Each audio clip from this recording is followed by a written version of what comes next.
എല്ലാവർക്കും നമസ്കാരം. കഴിഞ്ഞ 2 ദിവസം മുന്നേ മിനിഞ്ഞാന്നാണെന്ന് തോന്നുന്നു ഞാനിട്ടൊരു പോസ്റ്റിന് താഴെ വന്നൊരു കമൻറ്റ്, അൻസിബയുടെ വിഷയം ചെയ്യാമോ? അൻസിബ ലക്ഷ്മിപ്രിയ ആണല്ലോ ഇപ്പോൾ ഹോട്ട് ടോപ്പിക്കായിട്ട് സോഷ്യൽ മീഡിയയിൽ പോയിക്കൊണ്ടിരിക്കുന്ന ടോപ്പിക്കുകളിൽ ഒന്ന്. അപ്പോൾ ഞാനാണെങ്കിൽ ആക്ച്വലി ഈ ഒരു വിഷയം ഫോളോ അപ്പ് ചെയ്യാത്ത ഒരാളാണ്. കാരണം AMMയിൽ നടക്കുന്ന വിഷയങ്ങൾ അല്ലെങ്കിൽ അമ്മയിൽ നടക്കുന്ന വിഷയങ്ങൾ ജനങ്ങളെ അങ്ങനെ ബാധിക്കില്ല എന്നൊരു ചിന്തയാണ് എൻ്റെ മനസ്സിലുള്ളത്. അവരുടെ അസോസിയേഷനകത്ത് നടക്കുന്ന കാര്യങ്ങളാണ്. അതിനെ ആവശ്യമില്ലാതെ ഒരു കാര്യമില്ലാതെ പബ്ലിക്കിലേക്ക് വലിച്ചിടുക, അവിടെ പബ്ലിക്കിനെ ഒരു ഓഡിറ്റിന് വിട്ടുകൊടുക്കുക ഒരിക്കലും ചെയ്യാൻ പാടില്ലാത്ത കാര്യമാണ്. പ്രത്യേകിച്ച് അവരുടെ ഇന്റേണൽ നടക്കുന്ന കാര്യങ്ങൾ അവിടെ തീർക്കേണ്ട വിഷയങ്ങളാണ്. പക്ഷേ അവിടെ തീർക്കാതെ ഇത് അസോസിയേഷനുമായിട്ട് ബന്ധപ്പെട്ട കാര്യമല്ല, വ്യക്തിപരമായിട്ടുള്ള കാര്യമാണെന്നൊക്കെ പറഞ്ഞ് ഒരു ചർച്ച പോലും വെക്കാതെ തമ്മിലിരുത്തി സംസാരിപ്പിച്ച് അത് സോൾവ് ചെയ്യാതെ ഒടുവിൽ ഈ വിഷയം പുറത്തേക്ക് വന്നു ഒരു നാറ്റ കേസായിട്ട് മാറി. 500 പേരടങ്ങുന്ന രമേശ് പിഷാരടി അദ്ദേഹം കഴിഞ്ഞ ദിവസം മീഡിയാസിനോട് സംസാരിച്ചപ്പോൾ പറഞ്ഞൊരു കാര്യമാണ്, 500 പേര് മാത്രം അടങ്ങുന്ന ഒരു സംഘടന, അവിടുത്തെ അതും ഒരു ചാരിറ്റി ഓർഗനൈസേഷൻ, ഒരുപാട് ആൾക്കാർ അതിൽ കൂടി ജീവിക്കുന്ന ആൾക്കാരുണ്ട്, അവശ കലാകാരന്മാർക്ക് മാസം പെൻഷൻ കൊടുക്കുന്ന ഒരു സംഘടന, അങ്ങനെ പോകുന്ന നല്ല കോസിന് വേണ്ടി തുടങ്ങിയ ഒരു സംഘടന. പക്ഷേ ഇപ്പോൾ കുറച്ച് കാലങ്ങളായിട്ട് അമ്മ അസോസിയേഷൻ എന്ന് പറയുന്ന അല്ലെങ്കിൽ AMMA അസോസിയേഷൻ എന്ന് പറയുന്ന ആ ഒരു അസോസിയേഷൻ നേരിടുന്ന ചീത്തപ്പേര് വളരെ വലുതാണ്. ഈ പറയുന്ന ഒരു കമൻറ്റ് വന്നതിന് ശേഷമാണ് ആക്ച്വലി ഞാൻ ഈ സാധനം ഫോളോ അപ്പ് ചെയ്യുന്നത്. എന്താണ് ഈ അൻസിബ ലക്ഷ്മിപ്രിയ വിഷയം, എന്താണ് ഇവർക്കിടയിലുള്ള പ്രശ്നം എന്നൊക്കെ ഒന്ന് മീഡിയ കൂടിയാണ് നമ്മൾ അറിയുന്നത്. അങ്ങനെ ഇവിടേക്ക് ഇൻ്റർവ്യൂ കണ്ടതിൽ നിന്ന് എനിക്ക് മനസ്സിലായ കുറച്ച് കാര്യങ്ങൾ എന്തെന്ന് വെച്ച് കഴിഞ്ഞാൽ, അൻസിബ ഈ അസോസിയേഷൻ അഗെയിൻസ്റ്റ് ആയിട്ട് കുറച്ച് കാര്യങ്ങൾ സംസാരിച്ചു. അതോടൊപ്പം തന്നെ ടിനി ടോം, ലക്ഷ്മിപ്രിയ ഇവർക്കെതിരെ കംപ്ലയിൻറ്റ് കൊടുത്തു.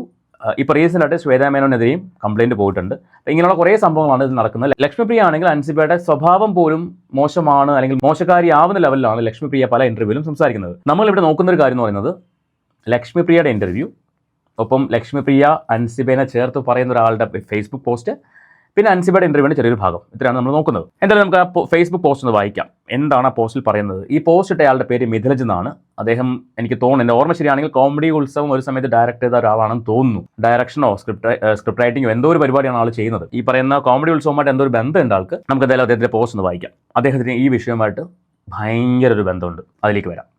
പോസ്റ്റ് വായിക്കാം ആദ്യം. 2026 ജനുവരി 30, സമയം 2 PM to 3 PM. മിഥിലജ് അബ്ദുൾ എന്നാണ് അദ്ദേഹത്തിൻ്റെ പേര്. തൃപ്പൂണിത്തുറ പോലീസ് സ്റ്റേഷനിൽ 3 മണിക്കൂറോളം നീണ്ട മാനസിക പീഡനത്തിനൊടുവിൽ ഭീഷണിപ്പെടുത്തി എഴുതി വാങ്ങിയ ഖേദപ്രകടനത്തിൻ്റെ പകർപ്പ് പോലും നൽകാതെയാണ് അൻസിബ ഹസനെയും സുഹൃത്തും മാധ്യമപ്രവർത്തകനുമായ സുധിയെയും അവർ പറഞ്ഞയച്ചത്. ആ അടിയന്തര സാഹചര്യത്തിലാണ് അവർ എന്നെ ബന്ധപ്പെടുന്നത്. എന്നെ അല്ല കേട്ടോ, ഈ മിഥിലജിനെ ബന്ധപ്പെടുന്നത്. കാര്യത്തിൻ്റെ ഗൗരവം ബോധ്യപ്പെട്ട് ഞാൻ ഉടൻ സ്റ്റേഷനിലെത്തി SI രേഷ്മയെ കണ്ടു. നിയമവിരുദ്ധമായ ആ ഏകപക്ഷീയ നടപടിക്കെതിരെ ഞാൻ ശക്തമായി പ്രതിഷേധിച്ചു. മാധ്യമങ്ങൾ ഈ വിഷയത്തിൽ ഇടപെടാൻ പോകുന്നുവെന്ന് അറിയിച്ചതോടെ നിവൃത്തിയില്ലാതെ അവർ ആ പകർപ്പ് കൈമാറാൻ നിർബന്ധിതരായി. ഈ നീതി നിഷേധത്തിന് വേദിയൊരുക്കിയ ആ മഹതി അവിടെ തന്നെ തറവാട്ട് സ്വത്ത് എന്ന പോലെ വിലസി നടപ്പുണ്ടായിരുന്നു. എന്നെ കണ്ടപ്പോൾ ഒരു വല്ലാത്ത നോട്ടം. പിന്നാലെ സ്റ്റേഷനിലെ ഓരോരുത്തരെയും കെട്ടിപ്പിടിച്ച് വിട പറഞ്ഞ് മടങ്ങുന്ന ആ കാഴ്ച. ഇന്ന് കോടതിയിൽ ഹൻസിബ ഉയർത്തിക്കാട്ടുന്ന ആ നിർണായക തെളിവ്, അത് അന്ന് ഞാനും സുഹൃത്തും പോരാടി വാങ്ങിയതാണ്.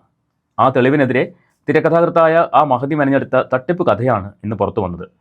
ഈ മഹതിയെ കഴിഞ്ഞ 10 വർഷങ്ങൾക്കിടയിൽ ഞാൻ നേരിട്ട് കണ്ടത് തൃപ്പൂണിത്തുറ വനിതാ സെല്ലിൽ വെച്ച് മാത്രമാണ്. ഇതൊന്ന് നോട്ട് ചെയ്ത് വെച്ചോണേ. ഇതിന് വിപരീതമായി ഈ കാലയളവിൽ എന്നെ എവിടെയെങ്കിലും വെച്ച് കണ്ടതായി തെളിയിക്കാൻ ഞാൻ ആ വ്യക്തിയെ പരസ്യമായി വെല്ലുവിളിക്കുന്നു. നുണകൾ മെനയാനുള്ള അവരുടെ അസാമാന്യ കഴിവിനെ ശരിക്കും സമ്മതിക്കണം. അമ്മയിലെ ജനറൽ ബോഡിയിലെ തോൽവിക്ക് പകരം വീട്ടാൻ ബോംബെക്കാരി ചേച്ചിയുടെ നോർത്ത് ഇന്ത്യൻ ഐഡിയ പരീക്ഷിച്ചതാണെന്ന് മനസ്സിലായി. പിക്ചർ അഭി ബാക്കി ഹെ മേരാ ദോസ്ത്.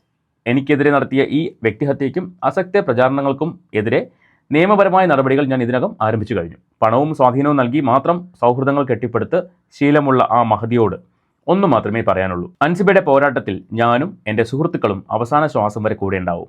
അത് ഏതറ്റം വരെ പോകേണ്ടി വന്നാലും ശരി. ഇതാണ് ആ ഫേസ്ബുക്ക് പോസ്റ്റ്. അപ്പോൾ ഇതിനകത്ത് പറയുന്ന ചില പോയിന്റ് എന്ന് പറയുന്നത്, ഒന്ന്, അൻസിബ ഒപ്പം സുഹൃത്തായ സുധിയുമായിട്ടാണ് പോലീസ് സ്റ്റേഷനിൽ പോകുന്നത്.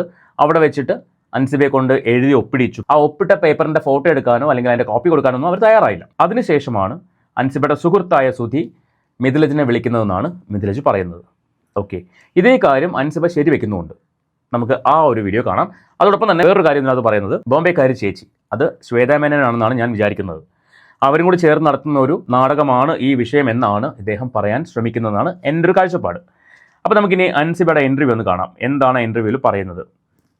ഈ സെയിം കാര്യം പോലീസ് സ്റ്റേഷനിൽ വെച്ചിട്ട് അൻസിബ നേരിടേണ്ടി വന്ന ആ ഒരു ബുദ്ധിമുട്ട് എന്താണെന്ന് അൻസിബ പറയുന്നുണ്ട്. ഇതിനകത്ത് ശരിക്കും പറഞ്ഞാൽ അൻസിബ ഒരു മെസ്സേജ് അയച്ചതിൻ്റെ പുറകെയാണ് ഈ വിഷയങ്ങൾ തുടങ്ങുന്നതാണ് ലക്ഷ്മിപ്രിയയുടെ വാദം. അപ്പോൾ അങ്ങനെ ഒരു മെസ്സേജ് ഉണ്ടോ ഇല്ലയോ? ഓക്കെ, ലക്ഷ്മിപ്രിയയുടെ വാദമാണ് ആ മെസ്സേജിനെ ചൊല്ലിയാണ് ഇവർ തമ്മിൽ പ്രശ്നങ്ങൾ തുടങ്ങുന്നതെന്നാണ്. ലക്ഷ്മിപ്രിയ ആ വിഷയം സംസാരിക്കുന്നു, ചോദിക്കാൻ ശ്രമിക്കുന്നു, അൻസിബ ഒഴിഞ്ഞു മാറുന്നു. ഒടുവിൽ ലക്ഷ്മിപ്രിയയുടെ ഭർത്താവ് അതിലിടപെടുന്നു. അങ്ങനെ കുറേ പ്രശ്നങ്ങളിലേക്ക് പോകുന്നുണ്ട്. ഒടുവിൽ ഇത് ആഗോള പ്രശ്നമായിട്ട് മാറി. നമുക്കെന്തായാലും അൻസിബ ന്യൂസ് 18 ചാനൽ കൊടുത്ത ഇന്റർവ്യൂവിന്റെ കുറച്ച് ഭാഗം ഒന്ന് കേൾക്കാം. അവിടെ എത്തിയപ്പോഴേക്കും എൻ്റെ സുഹൃത്ത് മറ്റൊരു സുഹൃത്തിനെയും കൂടെ വിളിച്ചു, ഫോണിൽ സംസാരിക്കുന്നുണ്ടായിരുന്നു. അതേ സമയത്ത് ആ സുഹൃത്തും കൂടെ വന്നു. അതായത് എൻ്റെ സുഹൃത്ത് മറ്റൊരു സുഹൃത്തിനെ വിളിച്ച് സംസാരിച്ചു, ആ സുഹൃത്തും വന്നു. അതായത് സുധി മിഥിലജിനെ വിളിച്ച് സംസാരിച്ചു, മിഥിലജു അവിടെ എത്തി. ബാക്കിയേക്കാം. അങ്ങനെ ഈ 2 മാധ്യമ സുഹൃത്തുക്കളും കൂടെ എൻ്റെ കൂടെ വന്ന് വനിതാ സെല്ലിൽ വന്നിട്ട് SIയെ കാണണം എന്ന് പറഞ്ഞു. ഞാൻ അപ്പം പുറത്തിരുന്നു. എന്നിട്ട് ഇവർ SIയോട് സംസാരിച്ചു. SIയോട് പറഞ്ഞു, ഞങ്ങൾ ഭയങ്കര ഏകപക്ഷീയമായിട്ടാണ് ഇവിടെ കാര്യങ്ങൾ ചെയ്തത്. അപ്പോൾ ഇത്രയും നടന്ന സ്ഥിതിക്ക് ഞങ്ങൾ എന്തായാലും ഇനി മാധ്യമങ്ങളിൽ അറിയിക്കാം. ഈ ഖേദപ്രകടനം നടത്തിയതിൻ്റെ ഫോട്ടോ പരാതിക്കാരിക്ക് ഫോട്ടോ എടുക്കാനും സമ്മതിച്ചു. അപ്പോൾ എനിക്ക് പേടിയാവണുണ്ട്, ഇനി എന്തെങ്കിലും എഴുതി ചേർക്കുമെന്നുള്ള പേടി എനിക്ക് അപ്പോഴേ ഉണ്ട്. ഞാൻ ഇറങ്ങി പോരുകയും ചെയ്തില്ല. ഞാൻ പറഞ്ഞു എനിക്കും ഫോട്ടോ എടുക്കണം എന്ന് പറഞ്ഞപ്പോൾ സമ്മതിച്ചില്ല. ഇതിൽ എന്തൊക്കെ എഴുതി ചേർക്കുമെന്ന് എനിക്ക് അറിയില്ലല്ലോ, കാരണം ഞാൻ ഒപ്പിട്ട് കൊടുത്തതാണ്. ഒരു പബ്ലിക് ഡയറിയിലാണ് ഞാൻ ഒപ്പിട്ട് കൊടുത്തിരിക്കുന്നത്. അങ്ങനെ ഇവർ ചോദിച്ചപ്പോഴേക്കും അവസാനം മാധ്യമങ്ങളിൽ അറിയിക്കും എന്ന് പറഞ്ഞപ്പോൾ SI പറഞ്ഞു അൻസിബ വന്ന് ഫോട്ടോ എടുത്തോട്ടെ. അങ്ങനെ ഞാൻ അകത്ത് ചെന്നു, മൊബൈൽ ക്യാമറ ഓൺ ചെയ്ത് ഇങ്ങനെ ഫോട്ടോ എടുത്തു. ഓക്കെ, അപ്പോൾ അൻസിബയുടെ വേർഷനാണ് ഈ കേട്ടത്. മിഥിലജ് പോസ്റ്റിലൂടെ പറഞ്ഞ കാര്യങ്ങൾ തന്നെയാണ് ഇവിടെ സംഭവിച്ചിരിക്കുന്നത്, അൻസിബ പറയുന്ന പ്രകാരമാണെങ്കിൽ. പക്ഷേ ലക്ഷ്മിപ്രിയയുടെ വേർഷൻ എന്ന് പറയുന്നത് നമ്മൾ ആ ലക്ഷ്മിപ്രിയയുടെ മുന്നേ ഉള്ള ബൈറ്റുകൾ കണ്ടു കഴിഞ്ഞാൽ പറയുന്നത് അത്രയും സമയമൊന്നും അവിടെ ഒന്നും ഉണ്ടായിട്ടില്ല. അവിടെ ഈ പറഞ്ഞ പോലെ ടോർച്ചറിംഗ് ഒന്നും ഉണ്ടായിട്ടില്ല. കുറേയധികം സമയമൊന്നും പിടിച്ചിരുത്തിയിട്ടില്ല. ആ 20 മിനിറ്റ് മാത്രമാണ് അൻസിബയുടെ ഇരുന്നത്. അതിനപ്പുറം സമയമൊന്നും ഇരുന്നിട്ടില്ല എന്നാണ് ലക്ഷ്മിപ്രിയയുടെ വേർഷൻ. നമ്മളിത് മീഡിയ കൂടെ കണ്ട കാര്യങ്ങളാണ്. ഇനി ലക്ഷ്മിപ്രിയയിലേക്ക് നമുക്ക് പോകാം. ലക്ഷ്മിപ്രിയ കുറേ കാര്യങ്ങൾ പറയുന്നുണ്ട്. അതിൻ്റെ താഴത്തെ കമൻറ്റ് ബോക്സ് നോക്കി കഴിഞ്ഞാൽ കംപ്ലീറ്റ് നെഗറ്റീവാണ്. ഒരാൾ പോലും പോസിറ്റീവായിട്ട് പറയുന്നില്ല. ആ ആങ്കറിനെയും ഒക്കെ വല്ലാണ്ട് മോശം പറയുന്നുണ്ട്. ഇത് ലക്ഷ്മിപ്രിയയോടുള്ള ഹേറ്റ് കൊണ്ട് പറയുന്നതാണോ അതോ അൻസിബയോടുള്ള ഇഷ്ടം കൊണ്ട് പറയുന്നതാണോ നമുക്കറിയില്ല. സത്യം ആരുടെ ഭാഗത്താണെന്നുള്ളത് അവർക്ക് മാത്രമേ അറിയുള്ളൂ. ഈ വീഡിയോ നമുക്കൊന്ന് കണ്ട് സംസാരിക്കാം, അത് നല്ലത്. ലക്ഷ്മിപ്രിയയുടെ ഇന്റർവ്യൂലേക്ക് പോകും. സുരേഷ് ഇത്രയും അറിഞ്ഞിട്ട് ചോദിക്കുമ്പോ എനിക്കത് പറയാതിരിക്കാനായിട്ട് പറ്റില്ല. അത്തം മുതലാണ് ശരിക്കും അവിടെ ഷൂട്ട് ഉണ്ടായിരുന്നത്. കിടക്കാച്ചേളിന് 10 ദിവസത്തോളം കണ്ടിന്യൂസ് ഷൂട്ട് പോയി. അത് കഴിഞ്ഞിട്ട് ഞങ്ങൾ ഒരുമിച്ചാണ്, ഓണമൊക്കെ കഴിഞ്ഞപ്പം ഞങ്ങൾ ഒരുമിച്ചാണ് അവിടുന്ന് അൻസിബയും ഞാനും ഒക്കെ കൂടെ ഒരുമിച്ചാണ് ഇവിടെ വന്നത്. ഞങ്ങൾക്ക് സെപ്റ്റംബർ 12-ാം തീയതി എക്സിക്യൂട്ടീവ് കമ്മിറ്റി ഉണ്ടായിരുന്നു. അത് മാത്രമല്ല അന്ന് തോന്നുന്നു, എനിക്ക് തോന്നുന്നു ഫിലിം ചേംബറിന്റെ ഭക്ഷണം കഴിച്ച ദിവസം ഫിലിം ചേംബറിന്റെ ഒരു ലഞ്ച് ഉണ്ടായിരുന്നു, ഓണം ഫീസ്റ്റ് ഉണ്ടായിരുന്നു. അതിൽ ഞങ്ങൾ പങ്കെടുത്തു. അതോ എക്സിക്യൂട്ടീവ് കമ്മിറ്റി ആയിരുന്നോ എന്ന് എനിക്ക് അല്ല, ഫിലിം ചേംബറിന്റെ ഇതിൽ പങ്കെടുത്തതാണ്. അന്ന് ഇവര് വിളിച്ചിട്ട് പറഞ്ഞു, പ്രൊഡക്ഷൻ സൈഡിൽ നിന്ന് വിളിച്ചിട്ട് പറഞ്ഞു 13-ാം തീയതി ഇവർ വിളിച്ചിട്ട് പറഞ്ഞു പടം ഒന്ന് സ്കെഡ്യൂൾ ചെയ്യുകയാണ്, കുറച്ച് അവർക്ക് എന്തോ ഫിനാൻഷ്യൽ പ്രശ്നങ്ങളൊക്കെ ഉണ്ട്, കുറച്ച് ദിവസം കഴിഞ്ഞിട്ടേ ഇനി ഷൂട്ട് തുടങ്ങുന്നുള്ളൂ, മാഡം ഒക്കെ പോകുന്നെങ്കിൽ പോയിക്കോളൂ എന്ന് പറഞ്ഞു. അപ്പോൾ ഒരു ദിവസത്തെ നൈറ്റ് ഷൂട്ടിന് വേണ്ടിയാണ് ഞങ്ങൾ ഇവിടുന്ന് റിസ്ക് എടുത്ത് വീണ്ടും തിരിച്ച് ചിറയൻകീഴ് വരെ പോയിരുന്നത്. അപ്പോൾ ആ ഷൂട്ട് നടന്നു. അപ്പോൾ ഇങ്ങനെ പറഞ്ഞപ്പോൾ ഞാൻ ഓർത്തു എന്നാ പിന്നെ വീട്ടിൽ പോകാമെന്ന് പറഞ്ഞു. ഞാൻ ഈ മോളെ നിർബന്ധിച്ച് പറഞ്ഞു നമുക്ക് പോകാമെന്ന് പറഞ്ഞപ്പോൾ ഈ കുട്ടി പറഞ്ഞു ഷൂട്ടില്ലല്ലോ, അനിശ്ചിതമായിട്ട് ഷൂട്ടില്ല, എപ്പോഴാണ് ഇനി തുടങ്ങുന്നതെന്ന് അറിയില്ല, അങ്ങനെയാണെങ്കിൽ നമുക്ക് തിരിച്ചു പോകാമെന്ന് പറഞ്ഞാൽ ഈ കുട്ടിയെ വിളിക്കുമ്പം ഈ കുട്ടി വരാൻ തയ്യാറാവുന്നില്ല. ഈ കുട്ടി പറഞ്ഞു 3 ദിവസം കൂടി ഈ കുട്ടിക്ക് അവിടെ നിന്നേ പറ്റുള്ളൂ, നിന്ന് എങ്ങനെയെങ്കിലും പേയ്മെന്റ് വാങ്ങിച്ചിട്ട് പോകണം എന്ന് പറഞ്ഞു. ഞാൻ പറഞ്ഞു മോളെ കാശിന് അത്യാവശ്യത്തിന് വല്ലതും ആണെങ്കിൽ വീട്ടിൽ നിന്ന് ഞാൻ കാശ് തരാം. പല സ്ഥലങ്ങളിലും അൻസിബയെ കാശ് കൊടുത്തിട്ട് ലക്ഷ്മിപ്രിയ ഹെൽപ്പ് ചെയ്തൊരു കഥ പറയുന്നുണ്ട്. ഓക്കെ, പല സ്ഥലങ്ങളിലും സ്വാഭാവികമായിട്ട് ചിന്ത പോവാം, ലക്ഷ്മിപ്രിയക്ക് ഇത്രമാത്രം കാശുണ്ടോ? വർക്കുകൾ സിനിമകൾ അങ്ങനെ ചെയ്യുന്നതായിട്ട് നമുക്കറിയില്ല. പിന്നെ വല്ല ബിസിനസ് ഉണ്ടെങ്കിൽ അല്ലെങ്കിൽ മറ്റെന്തെങ്കിലും സോഴ്സ് ഓഫ് ഇൻകം ഉണ്ടെങ്കിൽ മാത്രമേ ഒരു ഹ്യൂജ് എമൗണ്ട് കൊടുക്കാൻ പറ്റില്ല. 50,000 രൂപയ്ക്ക് കൊടുത്ത കഥകൾ പറയുന്നുണ്ട്. മാത്രമല്ല അത്രയും സൗഹൃദം ഉണ്ടെങ്കിൽ മാത്രമേ, അത്രയും അടുത്ത ബന്ധം ഉണ്ടെങ്കിൽ മാത്രമേ ഈ ഫണ്ടൊക്കെ കൊടുക്കാൻ പറ്റുള്ളൂ. പക്ഷേ അൻസിബ ഏതോ ഒരു ഇന്റർവ്യൂവിൽ പറഞ്ഞതായിട്ട് കേട്ടു, ഇവർ തമ്മിൽ അങ്ങനെ യാതൊരു പരിചയവും യാതൊരു ബന്ധവുമില്ല, സുഹൃത്തുക്കളല്ല എന്നൊക്കെ പറഞ്ഞതായിട്ട് കേട്ടിട്ടുണ്ട്. അങ്ങനെയാണെങ്കിൽ ഒരുമിച്ച് താമസിക്കുമോ? സുഹൃത്തുക്കൾ അല്ലെങ്കിൽ 50,000 രൂപ കൊടുത്ത കഥ പറയുന്നുണ്ട്, ബാറിൽ കൊണ്ടുപോയിട്ട് ലിക്കർ മേടിച്ചു കൊടുത്ത കഥ പറയുന്നുണ്ട്. ഇതിങ്ങനെ കുറേ കഥകൾ പറയുന്നുണ്ട്. തെളിവുകൾ ഇവരെല്ലാവരും തെളിവുകളുണ്ടെന്ന് പറയുന്നല്ലാണ്ട് ഒരു തെളിവുകളും കാണിക്കുന്നില്ല. അതാണ് ഏറ്റവും വലിയ പ്രശ്നം എന്ന് പറയുന്നത്. ഇപ്പോൾ ആരെങ്കിലും ഒരാൾ അവരുടെ കയ്യിലുള്ള തെളിവുകൾ കാണിച്ചു കഴിഞ്ഞാൽ നമുക്ക് മനസ്സിലാക്കാം ആരാണ് ശരി ആരാണ് തെറ്റ്. ഇത് വായ കൊണ്ട് ഇങ്ങനെ പറഞ്ഞുകൊണ്ടിരിക്കുന്നേ ഉള്ളൂ, വേറെ ഒരു എവിഡൻസും ഇല്ല. ഏറ്റവും കൂടുതൽ ആൾക്കാർ കൺഫ്യൂസ്ഡ് ആകുന്നത് അവിടെയാണ്. ഇവരെല്ലാവരും ഇങ്ങനെ വളവളാ സംസാരിക്കുന്നുണ്ട്. അതിപ്പോൾ ലക്ഷ്മിപ്രിയ ആയിക്കോട്ടെ, അൻസിബ ആയിക്കോട്ടെ, ടിനി ടോം ആയിക്കോട്ടെ, ആരായിക്കോട്ടെ, അവരുടെ വേർഷൻ അവരിങ്ങനെ പറഞ്ഞു പോകുന്നുണ്ട്. പക്ഷേ തെളിവുണ്ട്, അതിന് തെളിവുണ്ട്, ഇതിന് തെളിവുണ്ടെന്ന് തെളിവുകൾ ഉണ്ട്. എവിടെ അറിയില്ല. ബാക്കി പറയേച്ചി. വീട്ടിൽ വരൂ, നിങ്ങൾക്ക് ഇവിടുന്ന് കാശ് തരാം, അപ്പം മോള് ഒറ്റയ്ക്ക് ഇവിടെ ഇങ്ങനെ നിൽക്കണ്ട, നമുക്ക് ഒരുമിച്ച് പോകാമെന്ന് പറഞ്ഞു. ഇല്ല ചേച്ചി എനിക്ക് 3 ദിവസം നിന്നേ പറ്റുള്ളൂ എന്ന് പറഞ്ഞു. അപ്പോഴത്തേക്ക് ശരി, അങ്ങനെ അവൾക്ക് അങ്ങനെ ഉണ്ടെങ്കിൽ നിൽക്കട്ടെ, നമുക്ക് നിർബന്ധിച്ച് കൊണ്ടുവരാൻ പറ്റില്ലല്ലോ. അങ്ങനെ പിറ്റേ ദിവസം വെളുപ്പിനത്തെ വന്ദേ ഭാരതിന്റെ ടിക്കറ്റ് ബുക്ക് ചെയ്യും. രാത്രി 2 മണി വരെ ഞങ്ങൾ വർത്താനം പറഞ്ഞ് അവിടെ ഇരിക്കുകയും ചെയ്തു. ഞാനും അൻസിബയും കൂടെ വർത്താനം പറഞ്ഞിരുന്നു. അത് കഴിഞ്ഞ് 3 മണിയായപ്പോൾ ഞാൻ എൻ്റെ റൂമിൽ പോയി കുളിച്ച് ഫ്രഷായി എൻ്റെ പെട്ടിയൊക്കെ എടുത്ത് പോകുമ്പോൾ താഴെ ഞാൻ വണ്ടി കയറാൻ നേരത്ത് ഒരാളിനെ ഞാൻ കണ്ടു. ആള് മാസ്ക് ഇട്ടിട്ടുണ്ടായിരുന്നു. ആളുടെ കണ്ണിന്റെ ഒക്കെ ഭാഗങ്ങൾ അപ്പൊ നമുക്കൊരു പരിചയമുള്ള ഒരാളായിട്ട് നമുക്ക് തോന്നി. പക്ഷെ ആളെനിക്ക് ഞാൻ ഐഡന്റിഫൈ ചെയ്തൊന്നുമില്ല. മിഥിലജ് പറഞ്ഞ എന്താണ്, ആദ്യമായിട്ട് ഇവരെ കാണുന്നത് തൃപ്പൂണിത്തുറ ഹിൽ പാലസ് പോലീസ് സ്റ്റേഷനിൽ വെച്ചിട്ട് മാത്രമാണ്. അതല്ല എന്ന് ഇവർ തെളിയിക്കുവാണെങ്കിൽ, ഈ ഇന്റർവ്യൂ വന്നതിന് ശേഷമാണ് ആ പോസ്റ്റ് വന്നിരിക്കുന്നത്, അതല്ല എന്ന് ഇവർ തെളിയിക്കുവാണെങ്കിൽ തെളിയിക്കട്ടെ എന്നാണ് പറയുന്നത്. ലക്ഷ്മിപ്രിയ ഇവിടെ പറയുന്നു മാസ്ക് വെച്ചിട്ട് കണ്ടത് മിഥിലജിനെയാണെന്നാണ് പറഞ്ഞു വരുന്നത്. മാസ്ക് വെച്ചിട്ട് ആളെ കണ്ടു, കണ്ണ് കണ്ടപ്പോൾ എനിക്ക് മനസ്സിലായി. മുൻപേ പരിചയമില്ലാത്ത ഒരു വ്യക്തിയെ കണ്ണ് കണ്ട് ഐഡന്റിഫൈ ചെയ്യാനൊക്കെ പറ്റുമോ? ചോദ്യമാണ്. രണ്ടാമത്തെ ചോദ്യം, മിഥിലജ് കോമഡി ഉത്സവം ഡയറക്ടർ ആണെന്നാണ് എൻ്റെ ഒരു അറിവ്. അത് തെറ്റാണ്, നിങ്ങൾ തിരുത്തണേ. കാരണം എൻ്റെ ഒരു ഓർമ്മ അങ്ങനെയാണ്, ഞാൻ എവിടെയൊക്കെ അത് കേട്ടിട്ടുണ്ട്. ലക്ഷ്മിപ്രിയ കോമഡി ഉത്സവത്തിൽ പെർഫോം ചെയ്തിട്ടുണ്ട്. അപ്പോൾ ആ സമയത്തുള്ള പരിചയമാണോ, പരിചയമുണ്ടോ ഇല്ലയോ, അതൊരു കൺഫ്യൂഷനിൽ നിൽക്കുന്ന ഒരു കാര്യമാണ്. മിഥിലജ് പറയുന്നു ഇവർ ആദ്യമായിട്ട് കാണുന്നത് സ്റ്റേഷനിൽ വെച്ചിട്ടാണെന്ന് പറയുന്നു. ലക്ഷ്മിപ്രിയ പറയുന്നു ഈ പറയുന്ന കാറിലേക്ക് കയറാൻ പോയപ്പോൾ മാസ്ക് വെച്ച് പോകുന്നു, കണ്ണ് കണ്ടപ്പോൾ മനസ്സിലായി, ഒരു ഡൗട്ട് വന്നു എന്നൊക്കെ പറയുന്നുണ്ട്. അത് കൺഫേം ചെയ്യുന്നത് എപ്പോഴാണ്, അതിലേക്ക് വരാം, ബാക്കി കേൾക്കാം. പിന്നെ എനിക്ക് പറഞ്ഞപ്പോഴാണ് ഈ ആളാണല്ലോ ആ ആളെന്ന് മനസ്സിലായത്. ഈ ആളെ ഞാൻ ജസ്റ്റ് കണ്ടതേ ഉള്ളൂ. കാരണം രാത്രിയല്ലേ, ആ സമയമല്ലേ, ജസ്റ്റ് ഈ നമ്മുടെ വണ്ടി ഓണായ ഇതിലാണ് കാണുന്നത്. അങ്ങനെ തിരുവനന്തപുരത്ത് റെയിൽവേ സ്റ്റേഷനിൽ പോന്നു. കണ്ടത് എവിടെ വെച്ചിട്ടാണ്? കാറിലേക്ക് കയറാൻ പോയപ്പോൾ, കാറിനകത്ത് കയറിയപ്പോഴൊക്കെയാണ് കാണുന്നത്. ഓക്കെ, ഇദ്ദേഹം നടന്നു പോകുന്നു, മാസ്ക് വെച്ചിട്ടുണ്ടായിരുന്നു, രാത്രിയാണ്, 2-3 മണി സമയമാണ്. ഇത്ര വ്യക്തമായിട്ടൊക്കെ ഒരാളെ ഓർത്തിരിക്കണമെങ്കിൽ സമ്മതിക്കണം കേട്ടോ. ശരി, ലൈറ്റൊക്കെ ഉണ്ടായിരുന്നൊക്കെ വിചാരിക്കാം, ബാക്കി പറ. വന്ദേ ഭാരത് ട്രെയിനിൽ കയറി ഞാൻ ഇവിടെ എത്തുന്നു. ഇവിടെ എത്തിക്കഴിഞ്ഞിട്ട് വീട്ടിലെത്തിക്കഴിഞ്ഞ് പിന്നെ ഏട്ടൻ എന്തോ വിളിക്കാൻ വന്നിട്ട് ഞങ്ങൾ ഒരുമിങ്ങ് പോന്നു. പിന്നെ ഞാൻ നോക്കുമ്പോൾ 100 കണക്കിന് മിസ്ഡ് കോൾസ് എൻ്റെ ഫോണിൽ കിടക്കുകയാണ്. ഒരു മയത്തിൽ തള്ളായിരുന്നു, 100 കണക്കിന് മിസ് കോൾ. അവിടെ ആകെ 5-6 പേരൊക്കെ ഉണ്ടായിരുന്നുള്ളൂ, അല്ലെ 10 പേര്. ശരി, പറ. എനിക്ക് ഭയങ്കര വെപ്രാളായി. ഇപ്പൊ ഒന്ന് ഞങ്ങളുടെ ഈ പ്രൊഡ്യൂസർ രതീഷ് സണ്ണി എന്ന് പറഞ്ഞ കോ പ്രൊഡ്യൂസർ, അതുകൂടാതെ ആ സെറ്റിലുള്ള production controller Rajesh Neyyattinkara, Sajith production manager Sajith, അങ്ങനെ ഒരുപാട് പേര്. പിന്നെ ഇത്രയും പേരുടെ നമ്പർ ഫോണിലുണ്ടെന്ന് കരുതാം. ഓക്കെ, ഇത്രയും പേരുടെ നമ്പർ ഇവരുടെ ഫോണിലുണ്ട്, അതുകൊണ്ട് അവർ ഇന്ന ആൾക്കാരാണ് വിളിച്ചതെന്ന് പറയാം.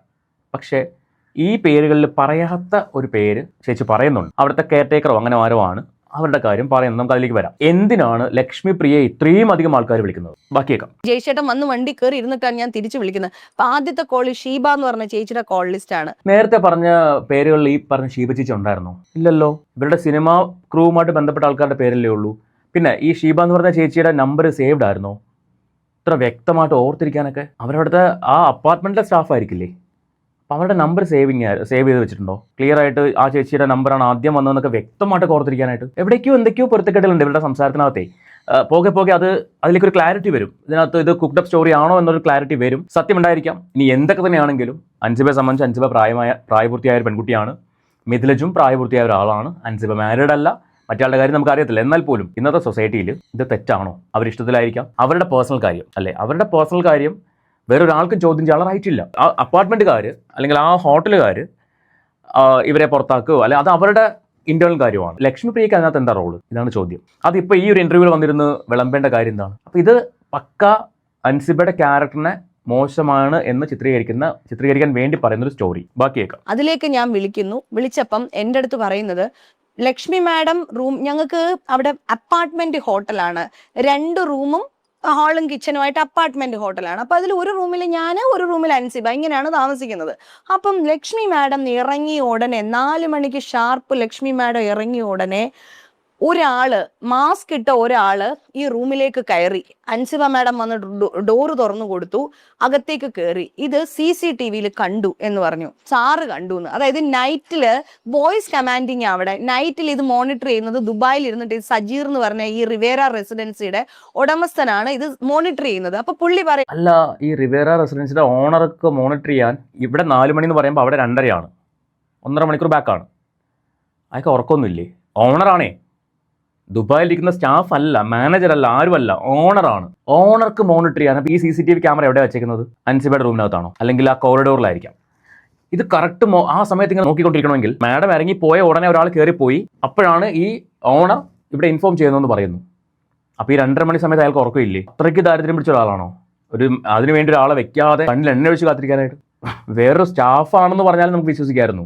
ഇതൊരു ഓണറാണെന്ന് പറയുന്നു. റിവേറ ഹോട്ടലിൻ്റെ ഓണർ ദുബായിൽ ഇരുന്നിട്ട്. എനിക്ക് അങ്ങോട്ട് കണക്ട് ആവുന്നില്ല. കണക്ട് ആവുന്ന ആൾക്കാരുണ്ടെങ്കിൽ ഒന്ന് പറഞ്ഞു തരുമോ, ഇത് കറക്റ്റ് ആണെന്ന് തോന്നുന്നുണ്ടോ നിങ്ങൾക്ക്? ഓണർ അവിടെ ഇരുന്നിട്ട് മോണിറ്റർ ചെയ്യുന്നു നാട്ടിലുള്ള ഹോട്ടലിൻ്റെ കാര്യം. അതും 2:30 മണിക്കാണ്, ലേറ്റ് ആയിട്ട് 2:30 മണിക്ക് സ്പോട്ടിൽ തന്നെ വിളിച്ച് പറയുന്നു. ഇനി വിളിച്ച് പറഞ്ഞതിന് ശേഷം എന്താ സംഭവിച്ചത് ബാക്കി കേൾക്കാം. ഇതേ ചാവി അവിടെ വെച്ചിട്ടുണ്ട് മാഡം, മാഡത്തിന്റെ ഫുഡ് അവിടെ ഇരിക്കുന്നു, വോയിസ് കമാൻഡിങ് നമ്മൾ ആശരീരി കേൾക്കുന്ന പോലെ ഉണ്ടാവും. അപ്പൊ ഇദ്ദേഹം ഇത് കണ്ടു.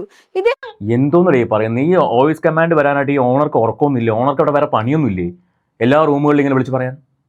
ഓണർ വിളിച്ച് പറഞ്ഞു എന്ന് എനിക്കതിൻ്റെ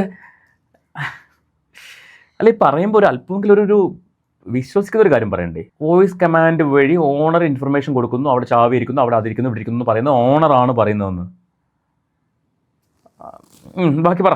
കണ്ടിട്ട് ഇദ്ദേഹം വിചാരിക്കുന്നത്, ഇദ്ദേഹം അറിയാണ്ട്, അതായത് പിന്നെ ഹോട്ടൽ മാനേജർ അറിയാണ്ട് സിനിമയുടെ പ്രൊഡക്ഷനിലുള്ള ആരോ ഇവിടെ ഈ റൂമിലേക്ക്, ഞാൻ വെക്കേറ്റ് ആയ റൂമിലേക്ക് ആരെയോ അക്കോമഡേറ്റ് ചെയ്തു എന്നാണ് ഇദ്ദേഹം വിചാരിക്കുന്നത്. അതെങ്ങനെ വിചാരിക്കാൻ പറ്റുക? ഒരു മാസ്ക് ധരിച്ച പുരുഷൻ കയറി പോകുന്നു.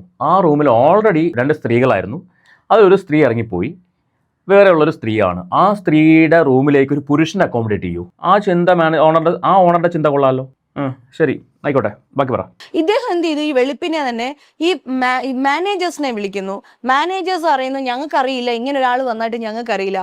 ഉടനെ പിന്നെ ഇതിന്റെ പ്രൊഡ്യൂസറെ വിളിക്കുന്നു, കോ പ്രൊഡ്യൂസേഴ്സിനെ വിളിക്കുന്നു. അങ്ങോട്ട് ആകെ മൊത്തം ഒരു ബഹളമായി. അടുത്തൊരു സംശയം, ഇയാൾ കയറിപ്പോയപ്പോൾ അവിടെ റിസപ്ഷനിൽ ആളില്ലായിരുന്നോ? ഈ പറയുന്ന ഹോട്ടലാണല്ലോ, അപ്പാർട്ട്മെന്റ് ആണെങ്കിലും അത് ഹോട്ടലാണെന്നല്ലേ പറയുന്നത്.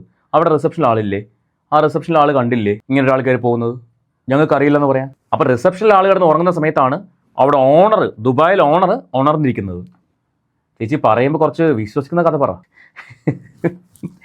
ഇവിടെ നിങ്ങളൊന്ന് ആലോചിച്ച് നോക്കുക, ഇവിടെ റിസപ്ഷനിൽ ഇരിക്കുന്ന ആൾക്കാർ കണ്ടിട്ടില്ല, അല്ലോ റിസപ്ഷൻ ആളില്ല അവിടെ, അങ്ങനെ റിസപ്ഷൻ ഇല്ല അവിടെ. ഒരാളും കാണാതെ ഒളിച്ചും പാത്തുമാണ് അയാൾ കയറി പോയത്. അത് ആര് കണ്ടു? ദുബായിലിരിക്കുന്ന ഓണർ കണ്ടു. ആൾക്ക് രാത്രി ഉറക്കമൊന്നുമില്ല, പാവം, കഷ്ടപ്പാടാന്നേ. ഈ ഹോട്ടലിൽ എന്തൊക്കെ നടക്കുന്നു ആൾ 24 hours ഇങ്ങനെ നോക്കിക്കൊണ്ടിരിക്കുകയാണ്, വേറെ ഒന്നും ചെയ്യുന്നില്ല. എനിക്ക് അങ്ങോട്ട് വിശ്വസിക്കാൻ പറ്റുന്നില്ലടോ, സത്യമായിട്ട് വിശ്വസിക്കാൻ പറ്റുന്നില്ല. നിങ്ങൾ നിങ്ങളുടെ അഭിപ്രായം ഒന്ന് കമന്റ് ചെയ്യണേ ഈ ഒരു വിഷയവുമായിട്ട്, ഈ ഒരു കാര്യവുമായിട്ട് ബന്ധപ്പെട്ട്. ബാക്കി കേൾക്കാം. ഇവരാരും അറിയാതെയാണ് ഇങ്ങനെ ഒരാൾ വന്നിരിക്കുന്നത് എന്ന് പറയുന്നു. ഞാനില്ലല്ലോ, ഞാൻ ചിത്രത്തിൽ ഇല്ലാത്ത ആളാ. അങ്ങനെ ഇവര് അന്വേഷിച്ച് പിടിച്ച് ഇവരിവിടെ എത്തുമ്പോഴത്തേനും ബെല്ലടിക്കുന്നു, അൻസിബയെ വിളിക്കുന്നു. അൻസിബ ഫോൺ എടുക്കുന്നില്ല, ബെല്ലടിച്ചിട്ടൊന്നും തുറക്കുന്നില്ല. 4 മണിക്ക് റൂമിൽ ആള് വന്നിരിക്കുന്നതാണ്, തുറന്നിട്ടില്ല. തുറക്കാതെ വന്നപ്പോഴത്തേനും 6:30 മണി വരെ അവിടെ വെയിറ്റ് ചെയ്തിട്ട് 6:30 കൂടിയിട്ട് ഷീബ എന്ന് പറയുന്ന ലേഡി ഡ്യൂപ്ലിക്കേറ്റ് കീ ഉപയോഗിച്ച് മെയിൻ എൻട്രൻസ് തുറക്കുന്നു. ഈ ഹോട്ടലിൽ നിന്ന് ട്രിവാൻഡ്രത്താണല്ലോ, ഈ ഡ്യൂപ്ലിക്കേറ്റ് കീ അങ്ങ് മറ്റേ അന്റാർട്ടിക്കെന്ന് വരണമായിരുന്നോ?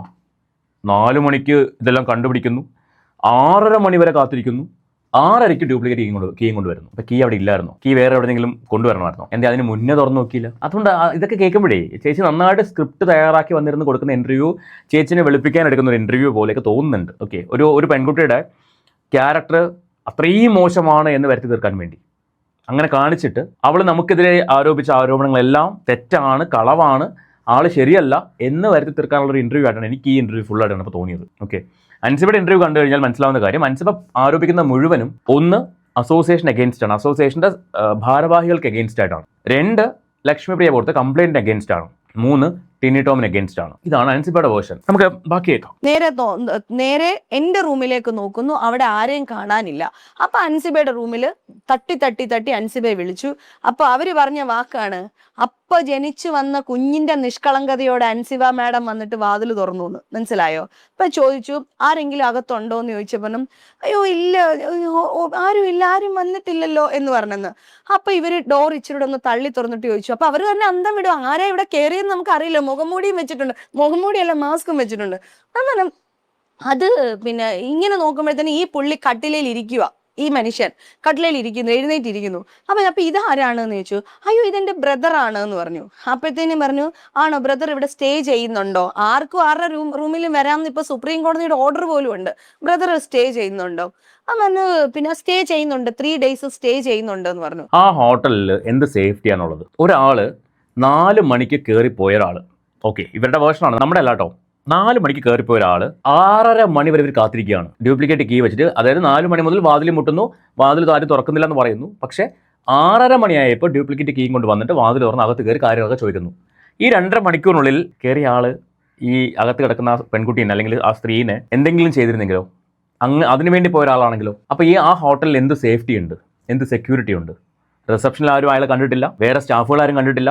ഓണർ ദുബായിലിരുന്ന് കണ്ടതിന്റെ ബേസിലാണ് ഈ പറയുന്ന കോലാഹലം ഉണ്ടാവുന്നത്. സമ്മതിക്കണം ചേച്ചി ഈ ഒരു സ്റ്റോറി ഉണ്ടാക്കാൻ. എങ്ങനെ ഇത് പറഞ്ഞു ഫലിപ്പിക്കുന്നത്, എങ്ങനെ പറഞ്ഞു ഫലിപ്പിച്ചത്? ബാക്കി പറ. അപ്പൊ ബ്രദറിന്റെ ആധാർ കാർഡ് തരാൻ പറഞ്ഞു.